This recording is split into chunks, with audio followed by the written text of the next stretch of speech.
Yo, what's going on, guys? It's Houston Sports. Back into the video today. The Boston Celtics have eliminated the Miami Heat in Game 5 of the first round, and the series is over. Miami is, done. And to be honest with you guys, no expectation. At least for me, I don't know how anybody else thought.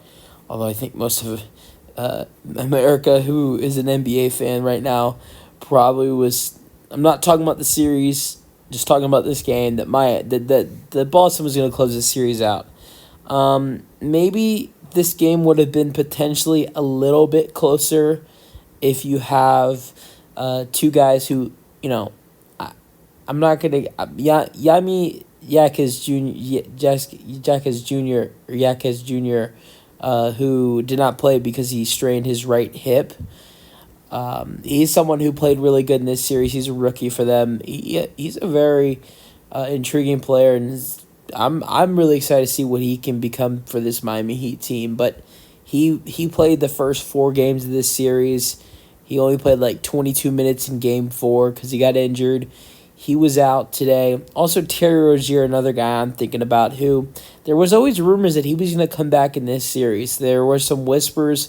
I don't think Miami really thought he was going to come back in Game 1 or Game 2, but there were some whispers Game 3, Game 4, potentially of a return for him. He never came back in this series. I'm not going to think about Jimmy Butler because I know he is their best player. Things could have been different for them in this series if they have Jimmy Butler, but there was no chance for Jimmy to return in this series. Maybe if Miami would have shocked the world and beat Boston, Jimmy could have returned in the second round at some point. But the two guys I'm thinking about that could have potentially returned in this series was number 1, Terry Rozier, who never got to play in this series, and then Yami Yakez Jr., who did not play in this game tonight. If Miami had those two guys tonight, this game would have not been a blowout. This was a 32-point outcome tonight. Not 32, 34.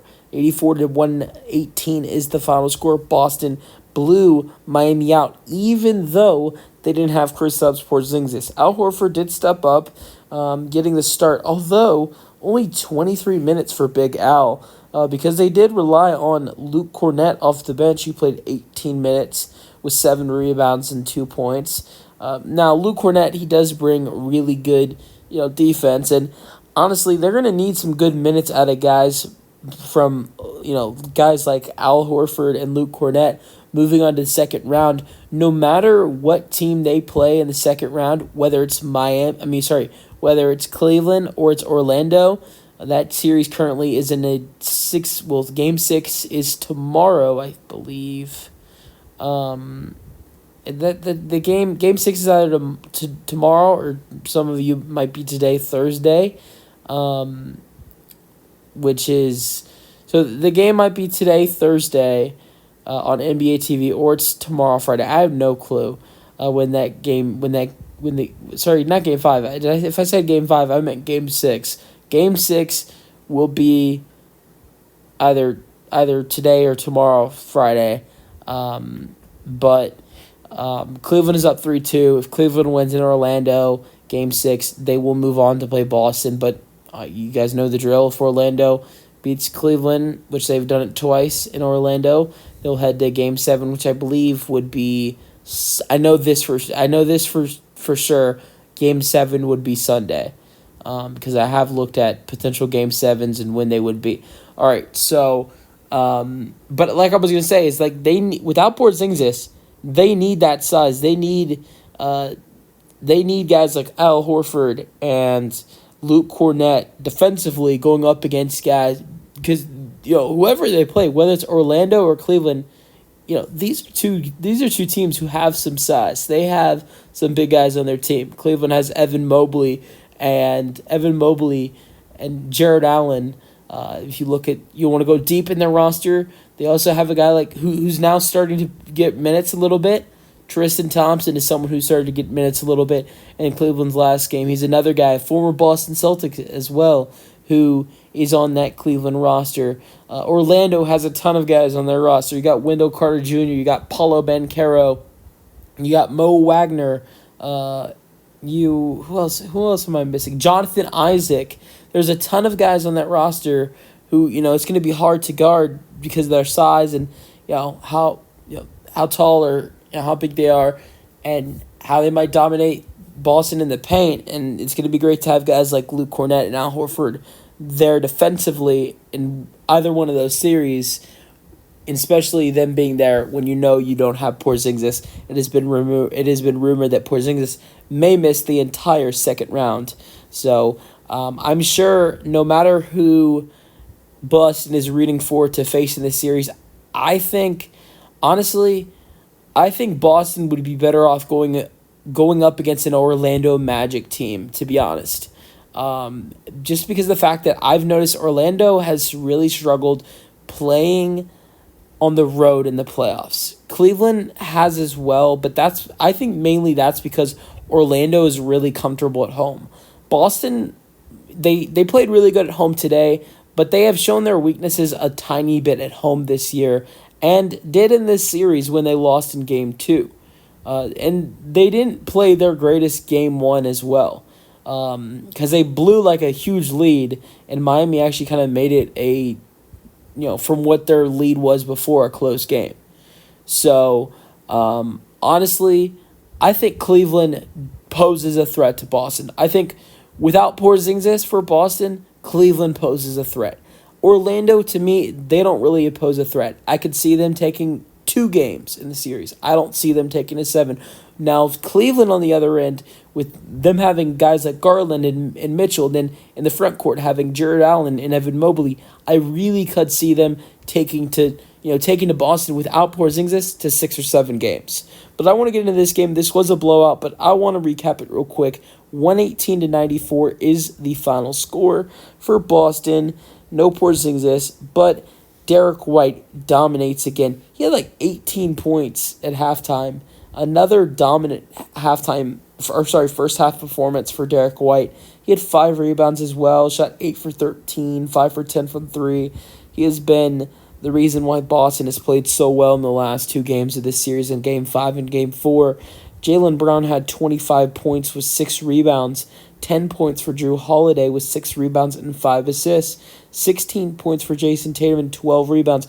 I think the key to their next series is even though guys like Derrick White and Jaylen Brown had a good series against Miami, they need Jason Tatum to be more productive in their next series, whoever it's going to be, whether it's Cleveland or it's Orlando. And then for Miami, they're scoring.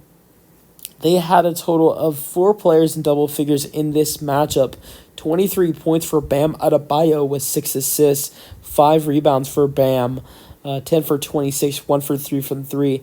10 points for Caleb Martin with 4 rebounds, 15 points with 3 assists for Tyler Hero, and 10 points for Thomas Bryant. Some other players I might want to mention: 8 points and 7 rebounds for Nikola Jovic, and 8 points for DeLon Wright, who started because of Yami Vasquez Jr. being out in this ball game. So yeah, that's really it. This was a blowout, but at the same time, and this wasn't an entertaining series at all. I mean, I think we can look through all of the series in the first round and honestly say that this was the least entertaining series. You know what? Actually, I'm gonna go back. I think we can go back and probably say it's the Thunder and the Pelicans. I know the Thunder and Pelicans, their Game 1 was pretty interesting, but after that, I mean, that was it. Well, it's a debate. With what is the most boring first round matchup that we saw this postseason? Either Boston and Miami or OKC and New Orleans. Those are the 2 1 versus 8 seeds. So it does show how dominant these 1 seeds are this year. But Oklahoma City swept New Orleans. Boston beat Miami in 5 games. But the thing is that OKC Game 1 was close, was down to the last seconds. Game 2, Game 3 were blowouts. Game 4, it wasn't a blowout, but it wasn't a close game. It was a close game up until the end of the fourth quarter. 97-89 was the final score. And then Boston series, Game 1 wasn't close. It was a blowout. Game 2, Miami won. It was a close game. It was a good game. And Game 3 was another blowout for Boston. Game 4, Derrick White dominated. Boston won, scored 30. Derrick scored 38 points, and then Game 5, here we are, 118-84. So, definitely both one seed versus 8 seed matchups in the West and East were not entertaining, but I really enjoyed Game 2 of this series. And after Game 2 happened, I thought this series was going to get a lot better, but it didn't. It actually got worse. Let me know your thoughts on this series and Boston eliminating Miami. Let me know your thoughts. Let me know your thoughts on this in the comment section. What do you think comes next for Miami? I don't think any major changes need to be made. The fact I think it's pretty. I think it's pretty. I wouldn't say incredible, but I think Miami, you have to be proud that you were able to get one win off of a Boston Celtics team, 64-18 win team, who is so dominant without Jimmy Butler, your best player, your superstar, and not only Jimmy Butler, but your starting point guard in Terry Rozier. And also you had one game without another starter in Yemi Vasquez Jr. So I think you have to be proud of your team and that you were able, even though a lot of the games you were blown out, that you were able to get one game against a team who is so powerful in this Boston Celtics team while so short-handed. Let me know your thoughts on this game and this series in the comment section, and peace out.